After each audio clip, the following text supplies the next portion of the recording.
Assalamualaikum warahmatullahi wabarakatuh. Perkenalkan, nama saya Nurmila Ayu dengan NIM 21650203 dari Kilas H.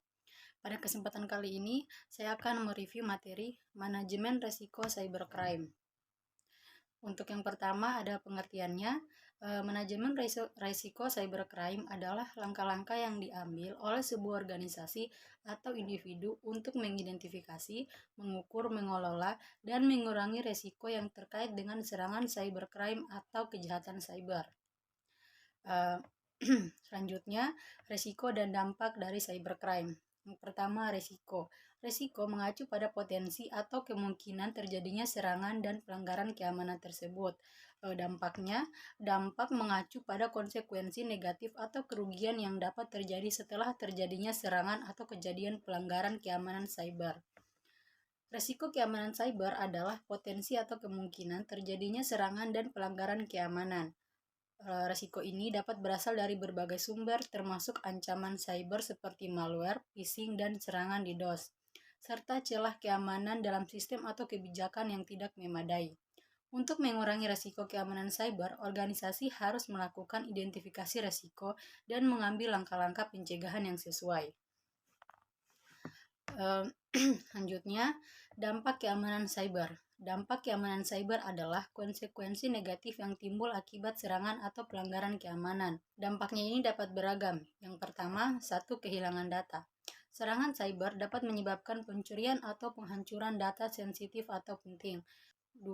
Gangguan operasional. Serangan dapat mengganggu operasi normal suatu organisasi, baik itu dengan menonaktifkan sistem atau merusak infrastruktur TI.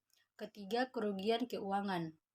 Keamanan cyber yang terganggu dapat menyebabkan kerugian finansial akibat biaya pemulihan, sanksi hukum, atau kerugian bisnis.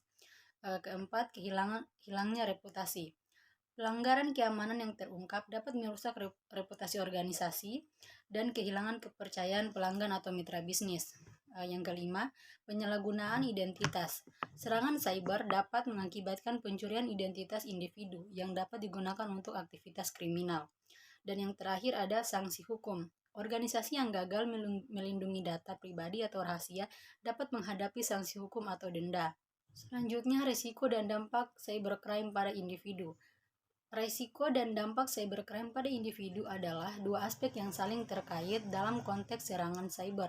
Risiko mengacu pada potensi atau kemungkinan terjadinya serangan cyber pada individu atau personal. Sedangkan dampak adalah konsekuensi yang terjadi pada individu tersebut setelah serangan terjadi.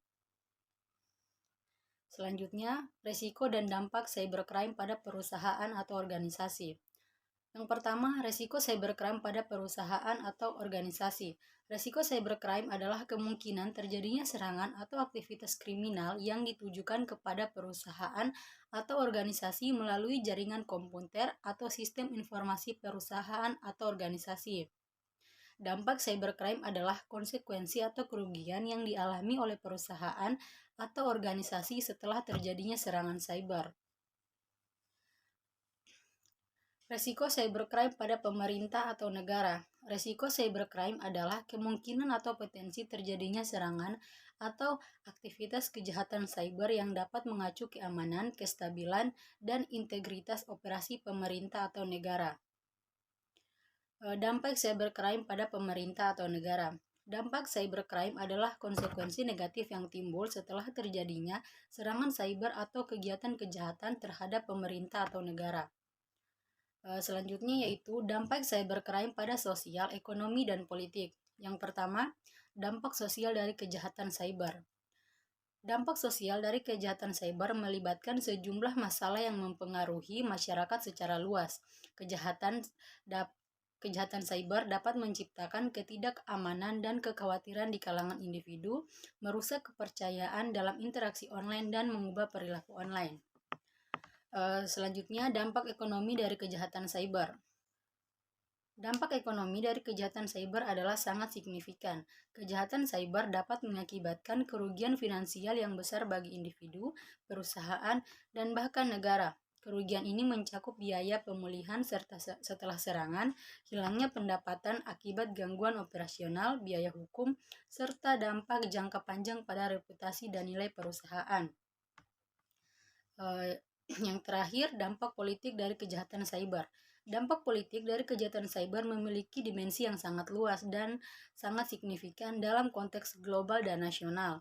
Kejahatan cyber dapat digunakan sebagai alat untuk mencampuri proses politik, termasuk pemilihan umum dengan menyebarkan propaganda, memanipulasi opini publik, atau bahkan mencoba memerintah sistem pemilihan. Selanjutnya yaitu langkah-langkah dalam manajemen risiko terhadap cybercrime. Yang pertama, identifikasi risiko, yang kedua, penilaian risiko, yang ketiga, pengembangan kebijakan dan prosedur, keempat, proteksi dan pencegahan, kelima, deteksi dan tanggapan cepat, keenam, pengurangan risiko, ketujuh, pemulihan, kedelapan, evaluasi dan perbaikan, dan yang terakhir yaitu kemitraan dan kolaborasi. Itulah review materi dari saya, lebih dan kurangnya mohon dimaafkan. Wassalamualaikum warahmatullahi wabarakatuh.